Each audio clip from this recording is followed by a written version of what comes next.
예, 화서역 꽃동산에서 들려드리는 이야기입니다.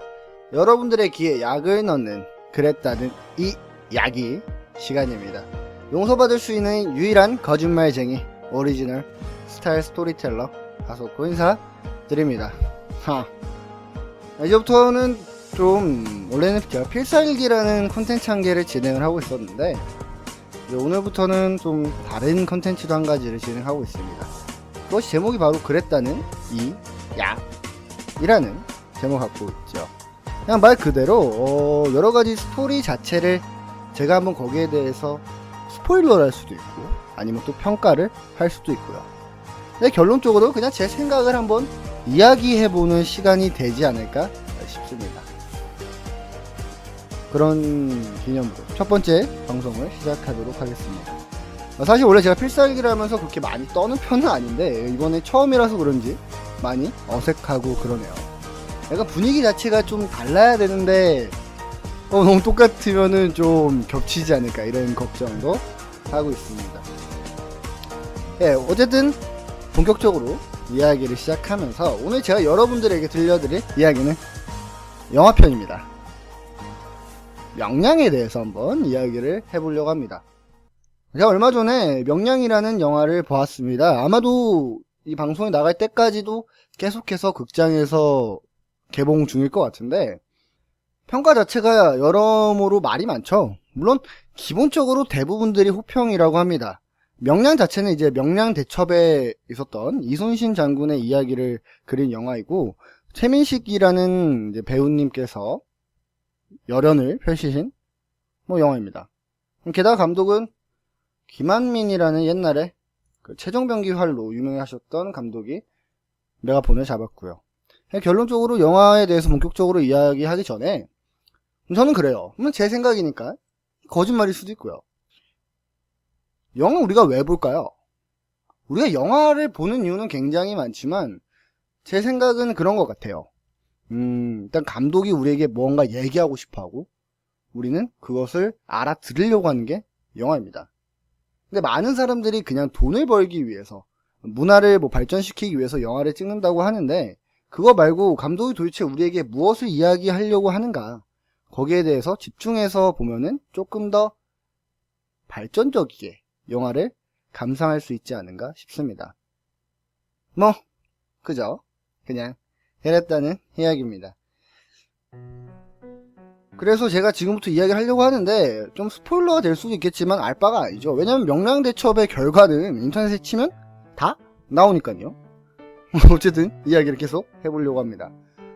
영화 자체는 굉장히 흥미로운 부분도 많이 있었습니다. 근데 가장 좀 제가 봤을 때 이 시중에 나와 있는 비평이랑 제가 좀 엇갈리는 것은 영화 자체가 무슨 이순신 장군님의 그 심적인 묘사를 되게 잘했다 하는데 저는 잘 모르겠어요.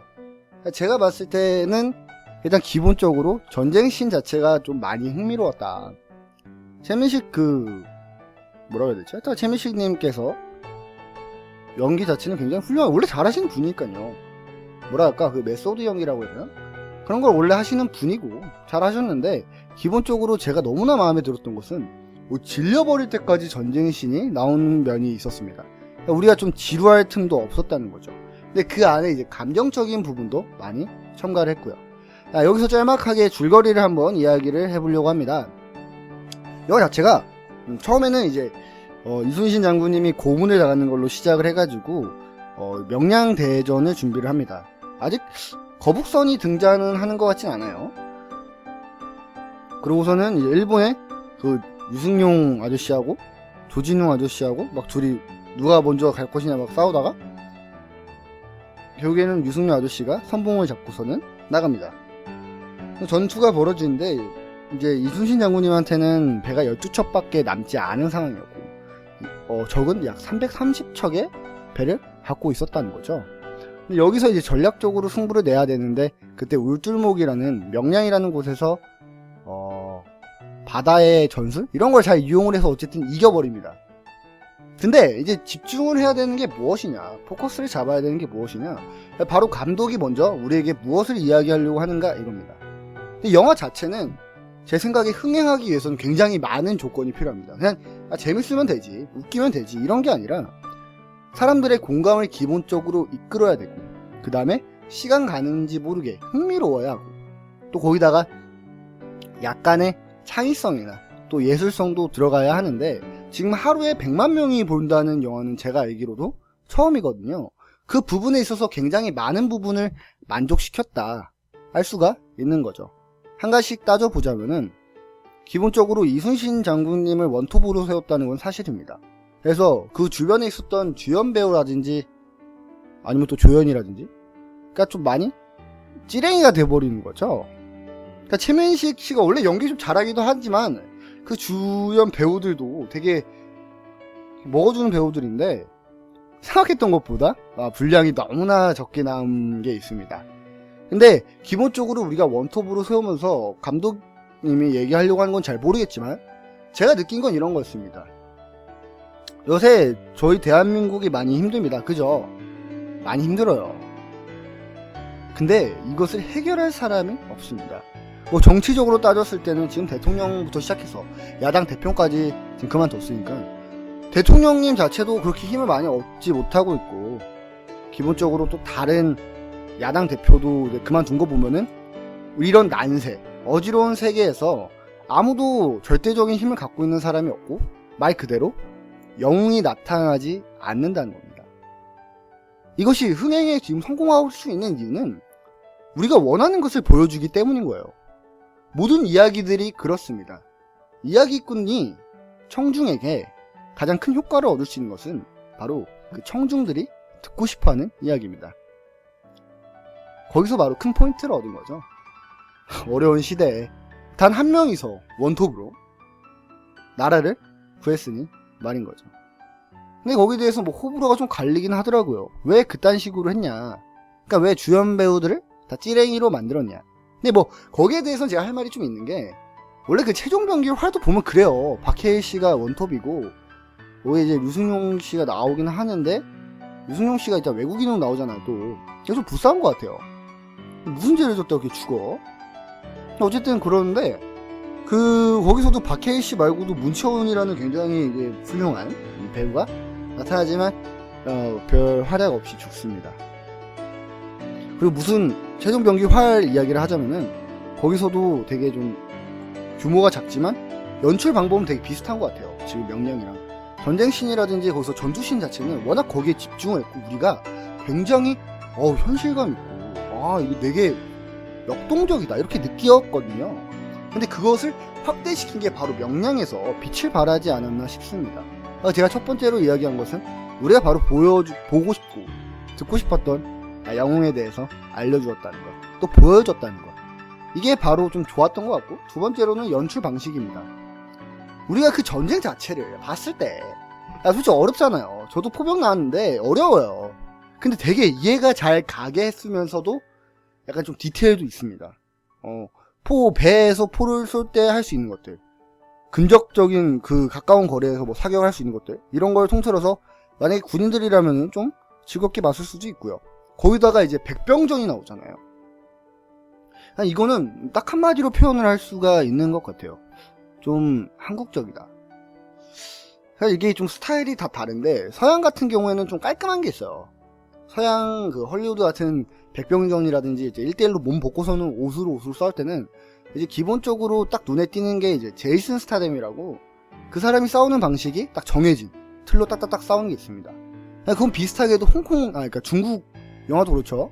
무역 같은 거 보면 딱딱딱 해서 화려하잖아요.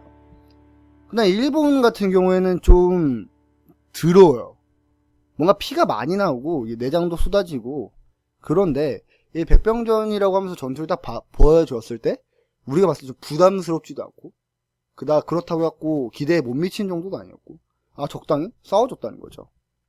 거기 나오면 이제 그 빡빡이 승인들이 나와요. 옛날에 우리나라 호국 불교잖아요. 거기서 그거를 내세운 건데, 모르겠어요. 뭐 감독님이 불교를 믿는 건지 모르겠지만 좀 멋있게 나오더라고요. 호국 불교는 일단은 스님들도 싸움을 한다는 거죠. 원래 스님들은 살생을 하지 않는데 거기 나오는 스님들은 살생을 합니다. 나라를 지키기 위해서는. 뭐 그 부분에 있어서도 굉장히 흥미롭게 봤고요. 그 다음에 또 한 명 일본인인데도 불구하고 이순신 장군 밑에서 일했던 사람이 있습니다. 이름 잘 기억이 안 나요. 그 사람도 나오는데 그 역사 속에서도 굉장히 중요한 역할을 했다고 하는 거 보고 거기 안에서도 좀 많은 모습을 보여주자 활약을 한 거죠, 일종의. 근데 물론 이제 최민식 씨의 원톱이지만 약간 소스는 들어간 거예요. 그분도 열심히 활약을 해서 유승용 씨하고 한번 눈을 마주쳐요. 그 다음부터 안 나오지만 뭐 어쨌든 그게 중요합니다. 뭐 그런 장면들, 약간 디테일들이 살아 있었다는 거죠. 왜 그랬을까요? 라고 생각해봤을 때 역시 답은 이겁니다. 3부작이다. 이게 이제 명량 대첩 다음에 한산도 대첩이 있죠. 하객진 거북이 나오고. 그래서 좀 이해가 안 돼. 근데 거북선인데 왜 거북이 머리가 아니라 용머리지? 좀 이해가 안 가요. 어쨌든 그것도 있고, 마지막엔 노량해전에서 이제 죽죠. 근데 거기서도 좀 복선이라고 하기 좀 웃긴 게 역사적인 사실이니까 나오긴 하지만 이순신 장군님과 그 당시에 선조인가요? 그 왕이랑 마찰이 많았어요. 그러니까 첫 번째로는 진짜로 이순신 장군님을 막 이렇게 죽이려고 했었던 것도 있었고. 저는 뭐 어쨌든 굉장히 재밌게 본 영화입니다. 영화에서 포인트를 몇 가지 잡자면은 역시나 영웅 원톱 체제. 그 영웅이 좀 사기캐다. 그래서 잘 안 죽는다. 죽어야 되는데 안 죽잖아요. 생각을 해보세요. 그러니까 330척인데 그래도 12대 330. 이게 뭔가 지형과 이걸 다 한다고 해도 압도적인 것을 엎었으니까. 근데 그것이 그 영화에서는 일단 원톱 체제로 나와요. 보면은 배 한 척이 다 이겨. 사기야. 예. 근데 그런 것도 있었고. 두 번째로는 연출력. 백변전이라든지 해전 자체를 굉장히 길지만 지루하지 않고 역동적이게 그려냈다. 뭐 이렇게 볼 수도 있겠죠. 근데 마지막으로는 결국에 감독님이 얘기하고 싶은 게 이게 아닌가 싶어요.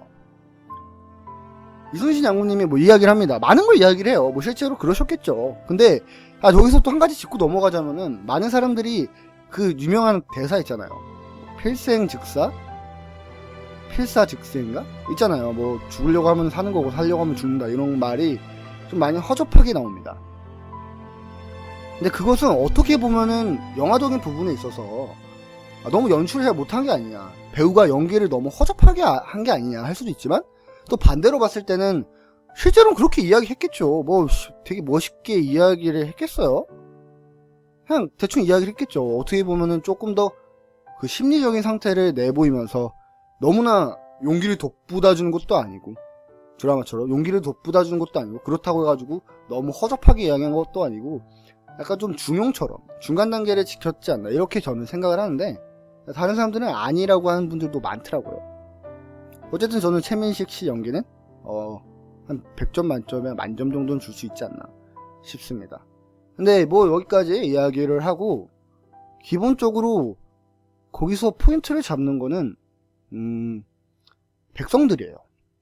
사람들이 아마 많이 놓칠 것 같은데, 마지막에도 보면은 이순신 장군님을 구해내는 게 백성입니다. 이거는 좀 픽션인 것 같아요. 제 생각에는 허구인 것 같아요. 이게 원래 회오리 속에 이렇게 감겨야 되는데 백성이 끄집어내는 것은 좀 오바인 것 같고.